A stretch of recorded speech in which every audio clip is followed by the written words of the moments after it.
पर degree Celsius temperature बढ़ाने के लिए कितनी हीट सप्लाई करनी पड़ेगी, that is named what. Our next topic that is named specific heat capacity.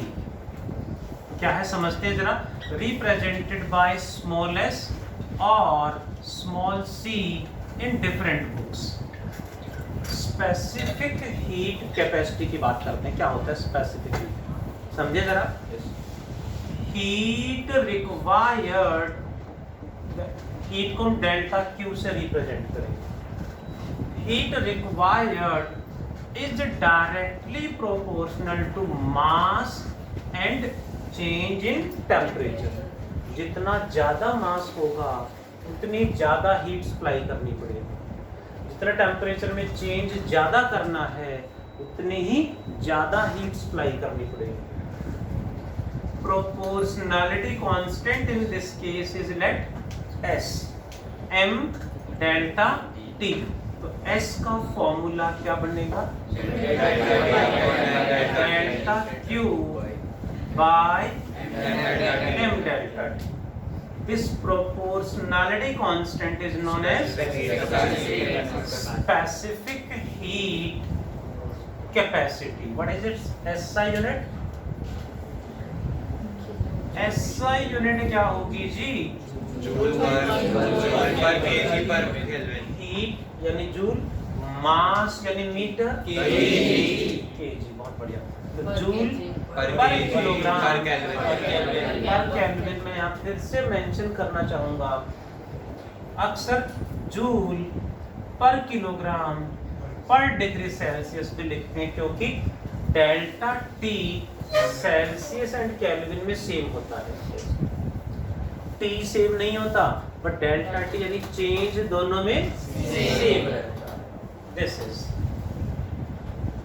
specific heat capacity. Examples.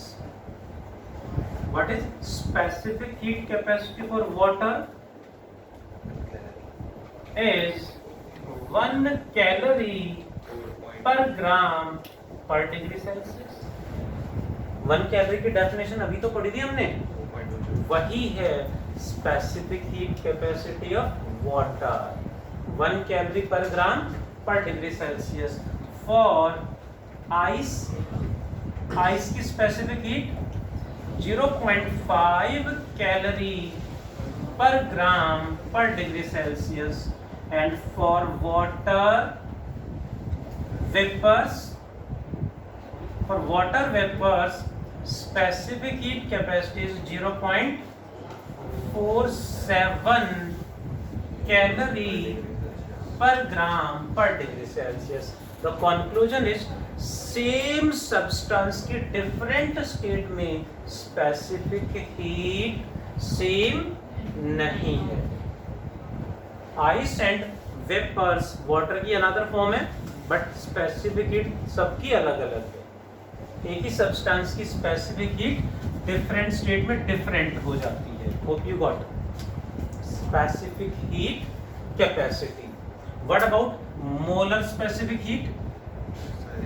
Molar specific heat, इसे हम कैपिटल C से रिप्रेजेंट करेंगे।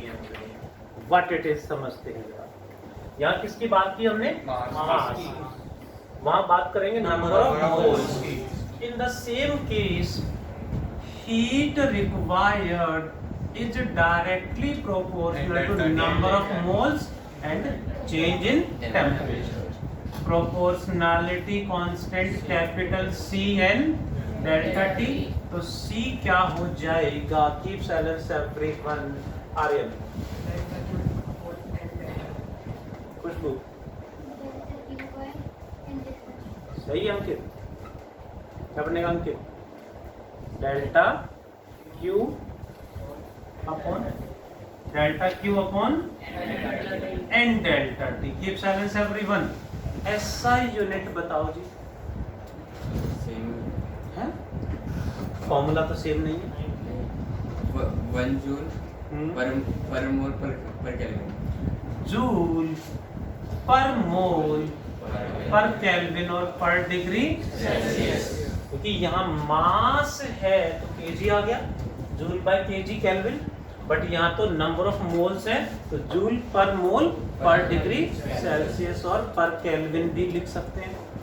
दैट इज, अब इसी में अक्सर आता है molar specific heat at constant pressure. Molar specific heat at constant pressure is represented by Cp। क्या होगा? Delta Q by n delta T। बिल्कुल एज इट इज सेम रहेगा, बस डिफरेंस क्या है, यहाँ एक कंडीशन मेंटेन करनी पड़ेगी eight constant pressure. Pressure constant maintain करके 1 डिग्री टेम्परेचर बढ़ाने के लिए 1 मोल का जितने भी हीट हमें प्रोवाइड करानी पड़ेगी, that is named Cp। You know Cp? Capital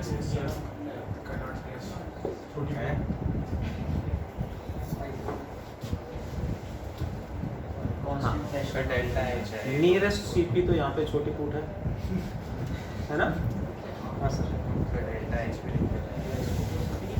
enthalpy change भी इसको ले लेते हैं कभी कभी। हाँ बिल्कुल, क्या चल रहा है? ऐसे तो सोचा ही नहीं। वो Cp पूछ रहे कहाँ है, आपको नहीं पता कहाँ है? हाँ अच्छा देखें जरा। हाँ sir,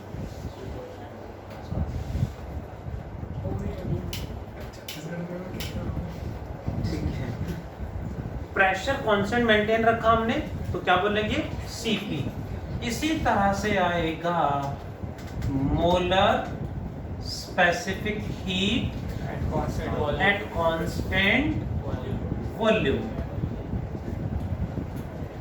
eight constant volume. Cv क्या फॉर्मूला बनेगा? Delta Q by n delta T at constant volume. The question is which one is greater, Cp or Cv? Cp is greater than or less than Cv? हाँ जी ma'am, same हो गए? Yes, सब पता है। देख लो, same same नहीं shame. Cp greater than Cv, why? Cp minus Cv is equal to R हो जाता है ना, और सर वो हमेशा पॉजिटिव होता है। Cp हमेशा Cv से ज्यादा होगा। क्यों ज्यादा होगा? देखिए जरा, समझिए जरा पॉइंट। यदि कोई सब्सटेंस हमने लिया, कोई भी सब्सटेंस वी कैन टेक, इसका वॉल्यूम कांस्टेंट मैंने रखा बट हीट प्रोवाइड करा रहे हैं, वॉल्यूम कांस्टेंट रखना है और हीट प्रोवाइड करा के इसका टेम्परेचर बढ़ा रहे हैं, तो हमें कम हीट प्रोवाइड करानी पड़ेगी। जबकि इसका प्रेशर कांस्टेंट मेंटेन करके हीट प्रोवाइड कराएंगे तो ज्यादा हीट प्रोवाइड करानी पड़ेगी सेम 1 डिग्री टेम्परेचर बढ़ाने के लिए। यानी हीट ज्यादा कहाँ प्रोवाइड करानी पड़ेगी जी?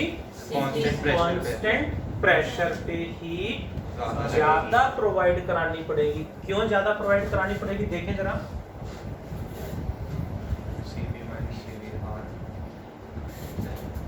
समझते हैं जरा, एक पॉइंट में एक्सप्लेन करना मैंने। देखो जरा, Cp is greater than Cv, कितना होता है? Cp minus Cv equal to R, ये फॉर्मूला होता है। इस फॉर्मूले को कहा जाता है Mayer's formula. Next chapter thermodynamics में इसको डेराइव करेंगे। आया कैसे डेराइव करेंगे? हाँ sir, R for universal gas constant, universal gas constant value sir 8.314 joule. ऐसा यूनिट में नहीं पूछा, ATM में पूछा सर 0.0821 सर, लेकिन 1/12 देते हैं हम तो 0.0831 राइट। चलिए देखिए जरा प्लीज, 1/12 कर लेते हैं। वैसे याद करने के लिए एग्जाम में प्रिंटेड मिलेगा, ठीक है? कौन ज्यादा है, Cp या Cv? Cp ज्यादा है। क्यों जी? उसकी मर्जी। उसकी मर्जी। और जब उसको कांस्टेंट रखकर हीट करेंगे तो ज़्यादा हीट होगा। अब वो पॉइंट समझना हमें, देखो आंसर तो मिल गया हमें, बट ज़्यादा क्यों है समझाने के लिए तो ऐसे है नहीं। समझा दूँ? हम डेल्टा एच लिखेंगे, Try करता हूँ। CV फॉर्म डेल्टा यू लिखेंगे। देखो जरा ट्राई करता हूँ, शायद समझ में आ जाए। ये कोई सब्सटेंस है, सेम वही सब्सटेंस है, सेम है। यहाँ हमने वॉल्यूम को कांस्टेंट रख दिया और यहाँ हमने प्रेशर को कांस्टेंट रख दिया। ध्यान दें प्लीज, यहाँ वॉल्यूम को कांस्टेंट रखा है तो हीट प्रोवाइड कराएंगे, नेट डेल्टा क्यू हमने प्रोवाइड कराया 10 जूल। तो क्या होगा, इसका प्रेशर इंक्रीज करेगा, टेम्परेचर इंक्रीज करेगा। प्रेशर एंड टेम्परेचर दोनों बढ़ेंगे कि वॉल्यूम तो कांस्टेंट है। आगे बढ़ता हूं, जितनी भी हीट प्रोवाइड कराएंगे वो सारी की सारी हीट टेम्परेचर को बढ़ाने में कंज्यूम हो जाएगी, क्योंकि प्रेशर इंक्रीज करने में हीट कंज्यूम नहीं होती। प्रेशर इंक्रीज करने के लिए हीट कंज्यूम नहीं होती। हीट कहाँ कंज्यूम होगी, टेम्परेचर को बढ़ाने के लिए यहाँ पे, क्योंकि वॉल्यूम तो कांस्टेंट। लेकिन वॉल्यूम इंक्रीज करने के लिए उतना ही सब्सटेंस यहाँ पे, सेम वही सब्सटेंस यहाँ पे है, इसको भी हमने अब प्रेशर कांस्टेंट रखा, तो जो भी हीट हम सप्लाई करेंगे वो क्या करेगी, इसका वॉल्यूम बढ़ाएगी एंड टेम्परेचर इंक्रीज होगा।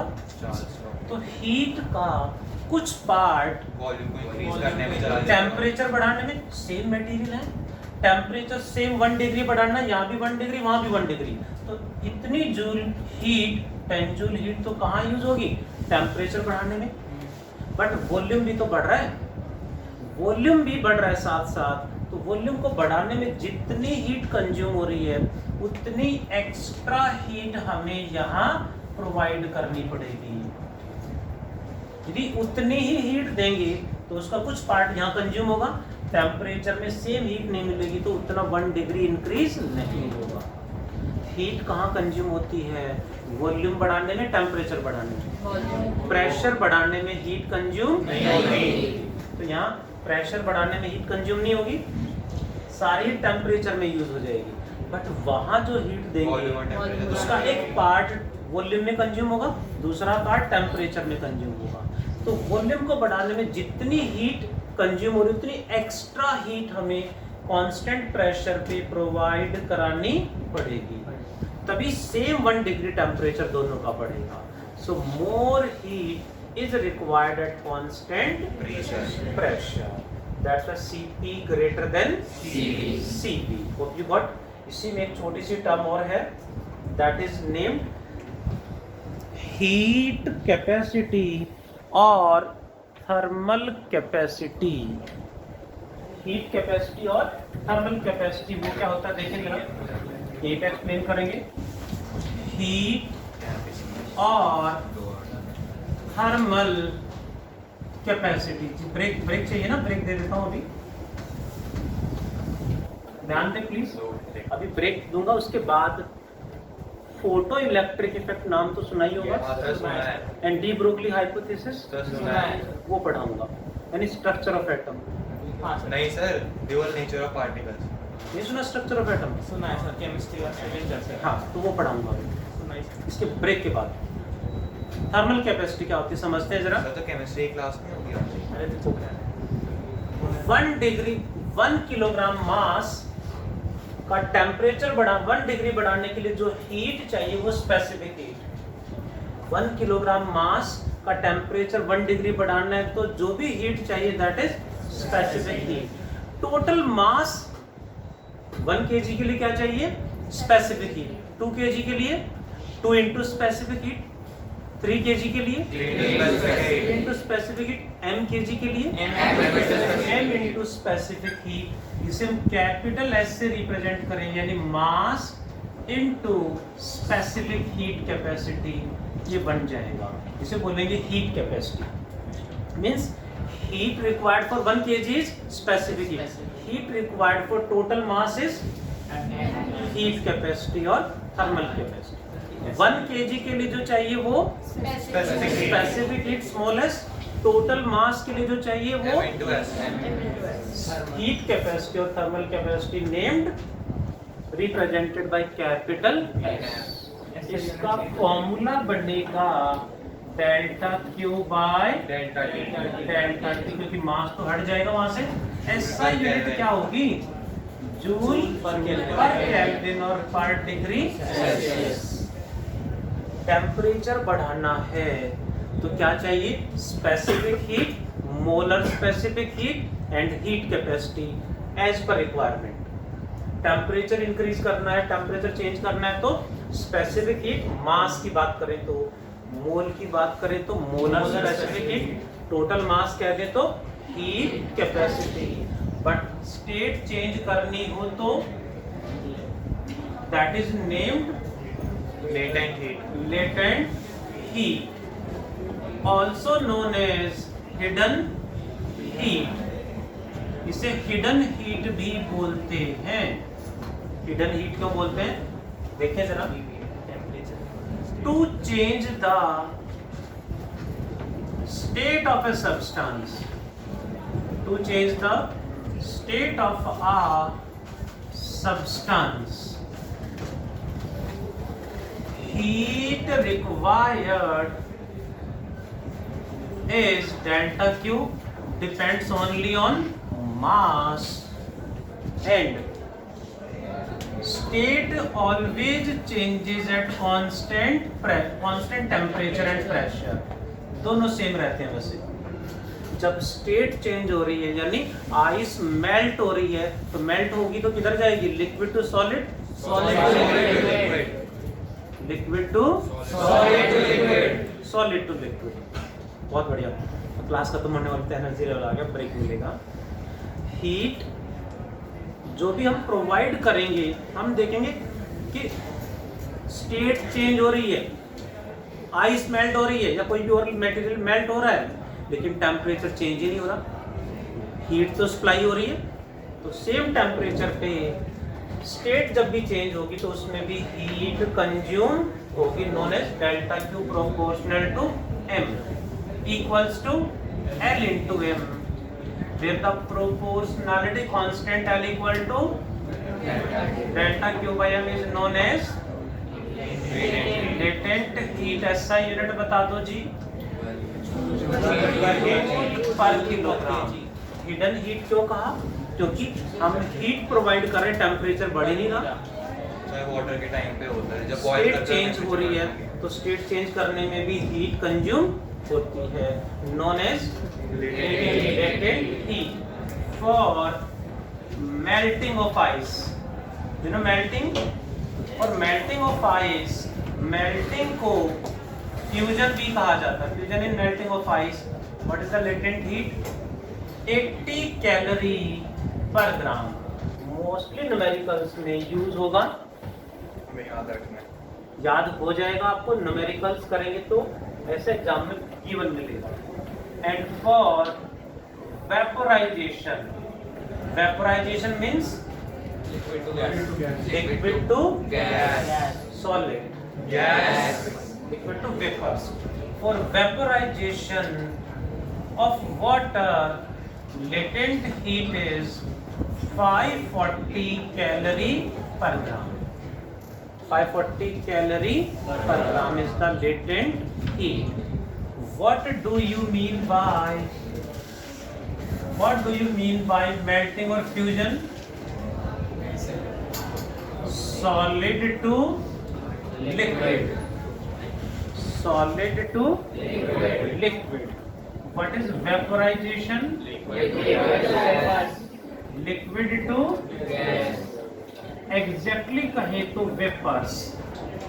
एक्चुअली पहले लिक्विड वेपर्स में कन्वर्ट होता है, गैस की कंडीशन अलग होती है, मुझे इतना डिटेल में भी पढ़ा नहीं हमने। Hope you got. Liquid to vapours. What do you mean by sublimation, What do you mean by evaporation? Liquid to gas। Evaporation क्या होगा? Liquid to vapours. फिर अंतर क्या दोनों so में? ये सरफेस पे होता है। ये सरफेस पे होता है।